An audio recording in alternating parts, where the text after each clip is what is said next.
Alors, le confinement a été vécu avec, comme tout le monde d'ailleurs, avec une certaine urgence. Il a fallu très rapidement pouvoir assurer la continuité pédagogique et ça a supposé que tous les enseignants et les personnels aussi non enseignants se mettent en œuvre d'une manière particulière pour pouvoir bien travailler selon des modalités qui n'étaient pas la façon de faire habituelle. Donc beaucoup se sont mis à concevoir des outils numériques et ce que je dois souligner, c'est cette grande créativité, cette grande implication de l'ensemble des enseignants de notre réseau pour justement accompagner les élèves et leurs familles aussi, tout en conservant un lien. C'est-à-dire qu'il y a eu, le téléphone a été utilisé pour prendre des nouvelles, pour garder un contact, pour ne pas faire que cette distance fasse qu'il y ait un éloignement de l'institution scolaire trop important.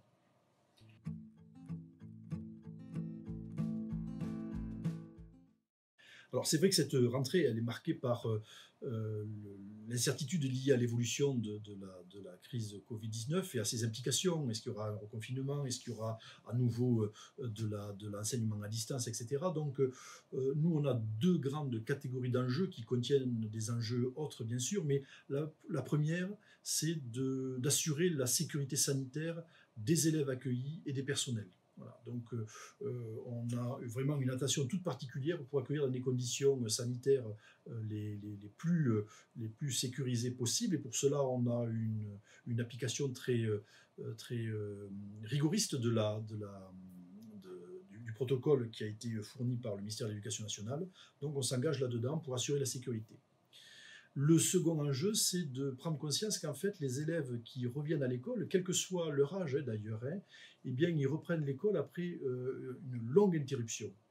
Et il y a certainement à avoir une attention particulière pour eux. Il y a certainement à avoir une bienveillance dans la façon de les accueillir pour qu'ils reprennent un rythme, pour qu'ils soient rassurés sur les conditions sanitaires, justement, mais aussi sur les apprentissages qu'ils ont peut-être l'impression d'avoir raté, même si pour certains, c'était peut-être cette période de confinement, une période un peu de vacances avant les vacances, mais on sent qu'il y a aussi cette inquiétude chez les jeunes, et donc l'idée, c'est de vraiment les rassurer, de recréer du lien avec eux, entre eux, de manière à ce qu'ils reprennent un rythme scolaire normal et qu'ils se plaisent à nouveau dans leur école.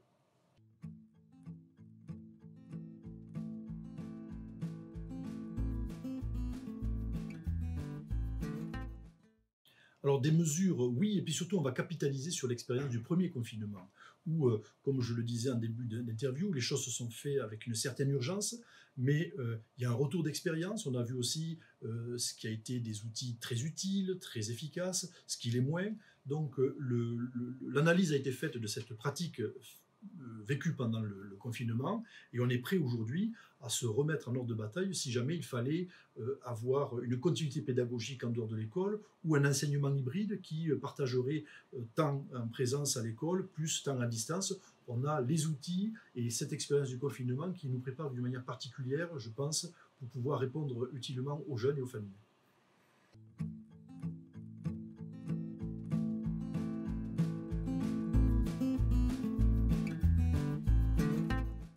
Alors, les moyens particuliers qui ont été pris, c'est le respect du protocole sanitaire dans toutes ses dimensions.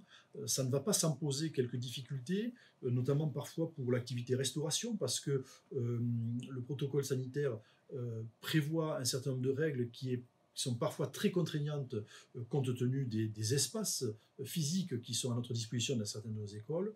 Et ensuite, les dispositions que l'on a prises, c'était plutôt cette attention très particulière sur l'accueil des élèves, des jeunes, des collégiens, lycéens, savoir une attention redoublée vis-à-vis d'eux, savoir comment ils retrouvent le chemin de l'école, comment ils se resituent en classe, de la bienveillance, c'est-à-dire à un moment donné, eh bien, avoir un regard un peu apaisé sur ce qui s'est passé, sur des difficultés qu'il pourrait y avoir, des petits retards aussi dans les apprentissages, et la volonté de les combler par aussi une approche un peu différenciée.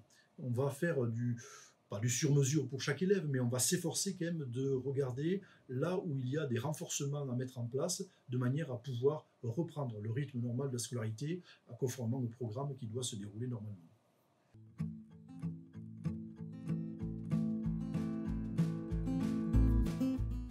Alors, la période de confinement a été vraiment une période très éprouvante pour les chefs d'établissement, pour les enseignants et les personnels enseignants aussi, mais je crois que quand même en première ligne, à un moment donné, se sont retrouvés les chefs d'établissement qui ont dû justement mobiliser leurs équipes, qui ont dû concevoir des, des stratégies et des méthodes pour mettre en place les protocoles sanitaires, qui ont dû faire face aussi à l'incompréhension des parents sur certaines situations, etc. Donc ça a été vraiment une situation extrêmement éprouvante.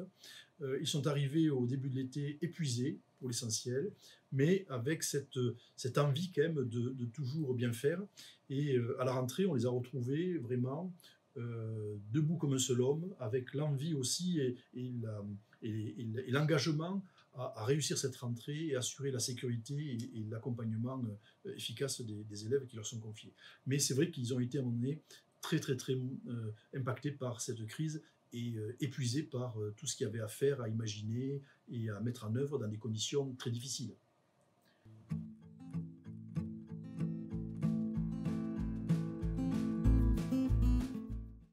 Ça se confirme, oui. Dans notre département, et d'ailleurs, je n'arrive pas à m'expliquer la raison pour laquelle cette situation existe, mais on a parfois des postes qui restent vacants et on s'aperçoit que les lauréats du concours, dans l'Académie de Bordeaux, donnent d'abord la préférence à d'autres départements que le nôtre. Donc on a peut-être un effort de communication à faire pour vanter aussi l'art de vivre et le plaisir que l'on a de vivre ici en Dordogne, et je peux en témoigner. Moi, je viens d'un département d'Occitanie. Donc oui, il y a toujours cette difficulté.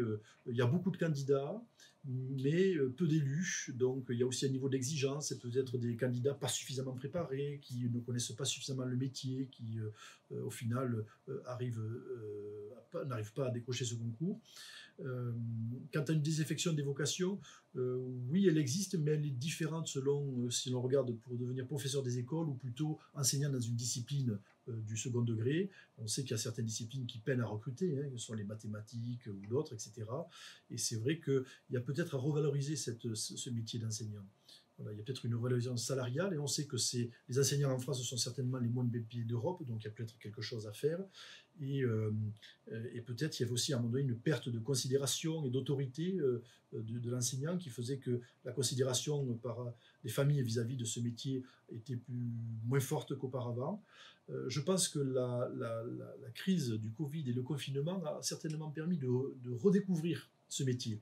Et beaucoup de parents ont vu qu'on ne pouvait pas s'improviser professeur, notamment, c'est encore plus difficile avec ses enfants lorsqu'il y a un lien affectif, bien évidemment, mais c'était un vrai métier, qui avait un vrai savoir-faire, et que l'enseignant était très utile.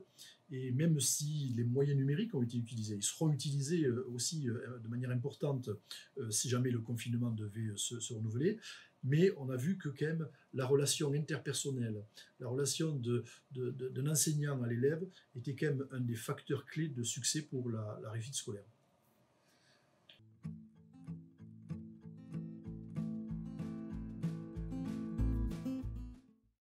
Alors, pour nous, c'est une rentrée qui se passe plutôt bien au sens où les familles quand même ont exprimé des inquiétudes, mais de la confiance dans nos établissements et auprès de nos chefs d'établissement. Donc, c'est très positif de ce point de vue-là. Après, c'est une rentrée qui est marquée sous le sceau de l'incertitude, de l'interrogation et d'une peur sous-jacente. Est-ce que venir à l'école, c'est prendre un risque pour la santé de mes enfants ou pour ma propre santé? Certains parents se posent la question. Est-ce que les retards vont être comblés? Les retards scolaires, j'entends. Est-ce que ce confinement a compromis de manière définitive la scolarité de nos enfants? Alors là, il faut se montrer très raisonnable et très rassurant. Non, rien n'est compromis. Et donc, cette rentrée, je la marquerai sous le sceau de la confiance à avoir. Confiance à avoir dans les enfants et dans les jeunes eux-mêmes, qui vont certainement aussi s'investir d'une autre façon dans leur scolarité, et on peut compter aussi sur eux pour la réussir. Et puis confiance aussi dans nos équipes qui ont vraiment à cœur d'avoir une attention redoublée vis-à-vis des jeunes qui sont accueillis, d'être bienveillants et de les accompagner de manière personnalisée. Merci.